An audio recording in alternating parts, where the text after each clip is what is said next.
Super শপে কেন যাবেন আপনি? চাল, ডাল কিংবা নিত্য প্রয়োজনীয় জিনিস কিনতে, তাই তো? আপনার আমার প্রচলিত ধারণাটাই পাল্টে দিয়েছে ফিনল্যান্ড। নিজেদের সুপার শপগুলোকে গড়ে তুলেছে এক একটি প্রতিরক্ষা হাব হিসেবে। যুদ্ধ, প্রাকৃতিক দুর্যোগ কিংবা সাইবার হামলা, যে কোনো সংকট মোকাবেলায় প্রস্তুত সুপার শপগুলো।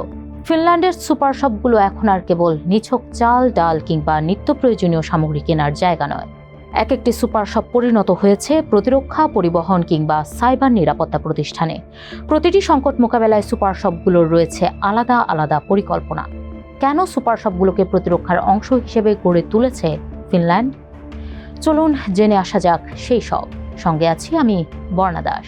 5+ স্টার রেটিং প্রাপ্ত দেশের সর্বোচ্চ বিদ্যুৎ সাশ্রয়ী ওয়ালটন এসি। স্মার্ট কমফোর্ট এখন নেক্সট লেভেলে।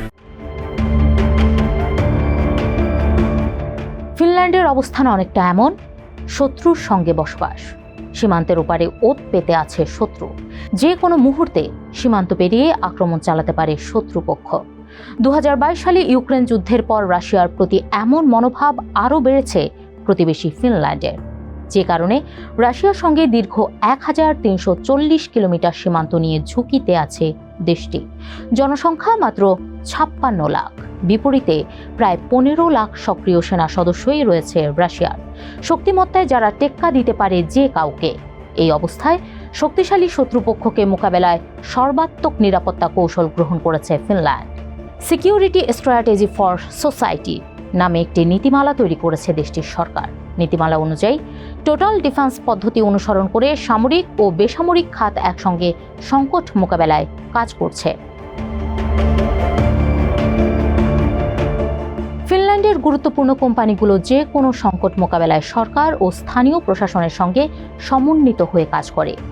জাতীয় মহড়ায় অংশ নেওয়া থেকে শুরু করে বিভিন্ন জরুরি পরিস্থিতি মোকাবেলায় নিজেদের পরিকল্পনা ঠিক করে, যা নিয়ে দেশের সবচেয়ে বড় সুপারমার্কেট প্রতিষ্ঠান এস গ্রুপের ঝুঁকি ব্যবস্থাপনা প্রধান আহতো নিয়েমি বলেন, দীর্ঘদিনের প্রস্তুতি ও প্রশিক্ষণের কারণে ফিনল্যান্ডের সরবরাহ নিরাপত্তা শক্তিশালী। কোম্পানিগুলো তাদের দায়িত্ব বোঝে। তাছাড়া ফিনল্যান্ডের আইন অনুযায়ী কোম্পানিগুলোকে আটা, চিনি, তেল সহ জরুরি খাদ্যপণ্য মজুত রাখতে হয়।